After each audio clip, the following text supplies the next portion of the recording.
Bonjour Philippe. Bonjour Marie. Philippe, est-ce que tu veux bien nous parler aujourd'hui de ce qu'on appelle la contagion émotionnelle? La contagion émotionnelle?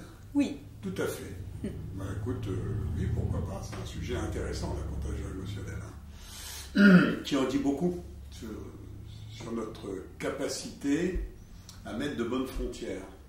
Oui. C'est-à-dire qu'il y a deux dangers, il y en a un sur lequel on reviendra dans une autre vidéo, qui est la froideur émotionnelle, c'est-à-dire d'être coupé complètement de ses émotions, et l'autre, qui est d'être comme une petite éponge, c'est d'être resté dans quelque chose qui est fusionnel à l'autre. Ça veut dire quand il est heureux, je suis heureux, quand il est triste, je suis triste, et quand il souffre, je souffre. Donc il n'y a pas de distance, et je pense en particulier aux enfants, c'est pas aidant. Si je veux rester aidant, là il faut que j'ai une certaine distance, et que je sois en empathie, ça veut dire capable d'imaginer ce que l'autre est en train de ressentir, mais je ne laisse pas cette émotion entrer à l'intérieur de moi et prendre toute la place. Dans la contagion émotionnelle, c'est bien ça. C'est vraiment moi et l'autre, c'est pareil. Moi et l'autre, c'est pareil, c'est la fusion. C'est un état de fusion, c'est un état plutôt enfant. On est plutôt dans une part enfant qui absorbe tout. Maman est triste, je suis triste. Maman est contente, je suis contente. Ça veut dire que le cadre de référence, c'est l'autre. C'est l'autre qui a pris le joystick de mes émotions. Je ne suis plus en possession de mon émotion, mais j'absorbe celle de l'autre. Alors comment on fait pour reprendre justement ce joystick et alors prendre conscience déjà bien sûr qu'il y a quelque chose qui n'est pas juste, et en même temps, après c'est quoi? Comment? Alors beaucoup de gens s'en vantent.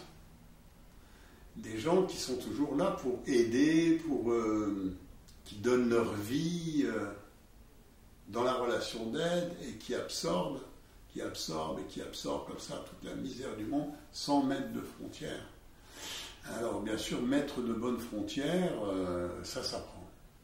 Ça s'apprend. Déjà dans la posture, quelquefois quand on prend les émotions de l'autre, c'est parce qu'on a quand même une posture qui va vers l'autre. C'est quelque chose qui est comme ça, on est vers l'autre, on est penché vers l'autre. On veut pour lui. Ou alors on est complètement comme ça, de manière très passive, et on absorbe. Donc la première chose, c'est d'avoir, dans les circonstances nécessaires, vraiment c'est important, c'est de prendre une posture qui soit digne. Verticalité, digne, d'avoir un regard large et périphérique, tout en gardant le contact avec la personne avec qui on discute, où on est en lien. La dernière chose, c'est d'être capable vraiment de développer notre capacité à voir ce qu'il y a de différent. Moi, c'est pas l'autre. Et même si c'est mon enfant qui est en train de me parler, c'est là la contagion émotionnelle. Mon enfant est en train de me parler d'une rupture affective qu'il a eue à 12 ans. Donc il est très triste. Si ça rentre, ça va immédiatement, et là ce sera plus juste, je vais absorber toute son émotion et être dans la même tristesse que lui. Mais ce n'est pas ma relation, c'est pas moi, c'est mon fils, c'est quelqu'un d'autre. Donc je peux garder beaucoup de compassion, mais si je veux rester aidant, il faut que je garde une distance nécessaire.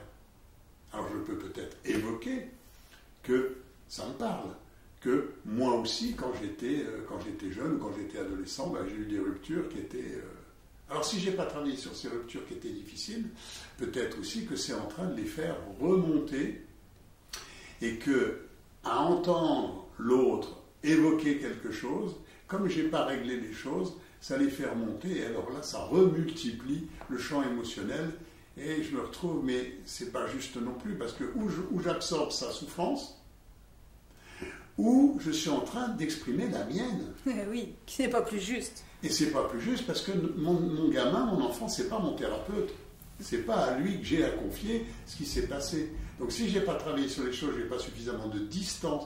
On est vraiment dans une sorte de distance et de frontières, être capable de mettre de bonnes frontières en partant du principe que moi, c'est pas l'autre. Hein. N'oublions jamais la fusion. Moi, c'est pareil que l'autre. La fusion, c'est quand même pas un truc terrible, quoi. Quand on laisse dans la nature une mère et son petit dans le ventre, plus de 9 mois, ça veut dire que là, ils sont dans la fusion, les deux vont mourir. À un moment, il y a besoin de couper et de séparer un individu d'un autre individu. Pour que les deux puissent vivre. Vivre et exister. Donc c'est pas aidant. Voilà, c'est ce que je voulais vraiment. Déjà, c'est une prise de conscience. Qu'est-ce qu'on peut faire? La première chose, c'est de prendre conscience que c'est pas juste. C'est pas juste pour nous, encore que ça peut être acceptable, mais surtout, c'est pas juste pour l'autre. Ça ne lui laisse pas. Et en plus, ça donne moins de valeur à son ressenti à lui. Oui. Donc c'est encore, on y revient souvent, une capacité à prendre du recul sur soi-même, à s'apercevoir d'un certain nombre de choses, et à se dire comment je peux stimuler quelque chose qui soit avec une bonne prise de distance. Alors on l'a, cette bonne prise de distance, tous au fond de nous, parce que je connais des tas de gens qui ont peu de distance émotionnelle quand c'est des événements du quotidien, ce que je donnais comme exemple, admettons, et s'il y a quelque chose de très très grave, tout d'un coup, qui sont vraiment là, capables de mettre de bonnes frontières, de se remettre dans leur identité, dans leur vrai rôle, et d'être aidants. Donc là, encore une fois, c'est pas où je l'ai ou je l'ai pas, mais il y a certainement pour beaucoup de gens à améliorer ça, en particulier ceux qui sont réputés comme étant des sauveurs. Ah oui. Le sauveur, il a une atrophie de l'empathie. Mais ce n'est pas une bonne empathie. C'est-à-dire que, attention, dans les gens qui sont dans la contagion émotionnelle, souvent ils vous disent « mais moi j'ai beaucoup d'empathie. Hein. Dès que quelqu'un prend la parole et que c'est un peu triste, je pleure. » Et ça, ce n'est pas de l'empathie. L'empathie, c'est écouter quelqu'un, comprendre, entendre, percevoir aussi que, par rapport à mon cadre de référence, à mon modèle du monde, je peux imaginer que c'est quelque chose qui doit être douloureux, mais je ne souffre pas à sa place. Voilà, c'est ça les bonnes frontières. Je ne souffre pas, ou je ne suis pas content, ou je ne suis pas heureux, ou je n'ai pas peur, par contagion. Super. Merci beaucoup Philippe. Je trouve que c'est très clair, et puis c'est un recadrage très clair par rapport à la contagion émotionnelle, l'empathie souvent, pour que il n'y ait pas de confusion surtout. Et oui, puisque la fusion, en elle-même, c'est de la confusion. Merci beaucoup Philippe. Merci à toi. À bientôt. À bientôt à vous. Bon je suis tout seul ou quoi? C'est quoi ce travail? Eh oh, Marie. Hey. Ah, viens Marie. Mais oui, je Viens. suis là. Qui d'autre? Bonjour. Voilà. Camille. Viens Camille. Ça va Camille? Salut. Salut. Sandrine? Elle est où Sandrine? Je suis là. Ah, Sandrine. Sandrine. Salut Sandrine. Qu'est-ce qui nous manque? Steve? Ouais, salut Steve. Salut Steve. Ça va? Ça va. Et puis, il nous manque le photographe, Oui, je le crois. vidéaste célèbre. L'unique. Salut Luciano. Hello. Salut. Vous êtes prêts pour la photo? Oui, Oui. souriez.